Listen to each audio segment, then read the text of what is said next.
Vote किन्नू देना? Vote PTI. वजह है कि शेर वाले ने साडी कोई सुनी नहीं, अच्छा गली गुली बनाई नहीं, जिंदी वजह तो असी हुण पीटीआई वाले।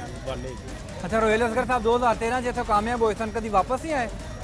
वापस तो आए थे लेकिन अपनी अपनी हुण देखो अगे कागजां दे विच सुनन ते गली तैयार हो गई है। अच्छा हाँ जी कागजां दे विच, लेकिन कि अगलियां जिहड़ियां चर्च वालियां 2 गलियां वो तैयार हो गई ने, उन्होंने अपनी गलियां तैयार कीतियां ने, लेकिन साडे वाल इधर कोई चलाओ जरा गली भी देखिए। नाज़रीन ये गली की सूरत हाल है, आपको दिखा रहे हैं। ये शेख रोहेल असगर साहब का हल्का है, हल्का NA 128, और शेख रोहेल असगर साहब एक बड़े तगड़े कैंडिडेट हैं यहाँ से, और लोगों की शिकायत आपके सामने है।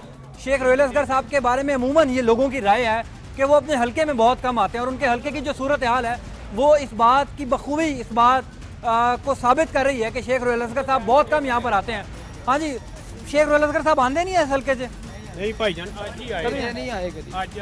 आज आए ने वो तो वोट मंगन आए ने ना, तो वोट मंगन आए पर अगे पीछे आंदे ही नहीं। देखो तकरीबन हफ्ता हो गया, पानी तो भी असी सारे इधर की क्रिश्चियन आबादी आवाज़ आ रही, पानी भी नहीं आ रहा, लेकिन इधर होना गली दे देख लो साढ़े छोटे छोटे बच्चे ने, ये लेकिन कोई इधर नज़र ही नहीं कर रहा जिहड़ी वजह तुसीं पार्टी बदली।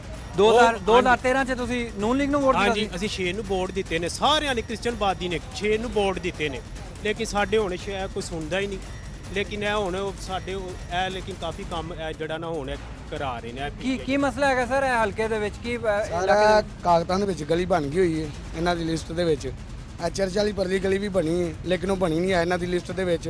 ਜਿਹੜਾ ਇਹਨਾਂ ਨੇ ਵਿੱਚ ਖਿਲਾ ਰਿਹਾ ਨਾ ਆਪਣਾ ਕੌਂਸਲਰ, ਉਹਨਾਂ ਆਪਣਾ ਘਰ ਤੇ ਗਲੀ ਬਣਵਾਈ ਹੈ, ਜਾ ਕੇ ਤੁਸੀਂ ਵਿਜ਼ਿਟ ਕਰ ਸਕਦੇ ਜੀ। ਅੱਗੇ ਉਹ ਤੁਹਾਨੂੰ ਸਾਰੇ मकान डुब्बे दिखा देंगे, ਤੁਹਾਨੂੰ विजिट करवा देंगे। चलो बिल्कुल नाज़रीन आगे भी चलते हैं, चूँकि लोगों की शिकायत है यहाँ पर, और लोग कह रहे हैं कि शेख रोहेल असगर साहब इंतखाबी मुहिम में तो यहाँ पर आए हैं, लेकिन उससे पहले यहाँ पर नज़र नहीं आते थे। और ये गलियों की सूरत हाल आप देख सकते हैं कि किस तरह अजीरन है यहाँ पर लोगों की ज़िंदगी, जो ये लोग यहाँ पर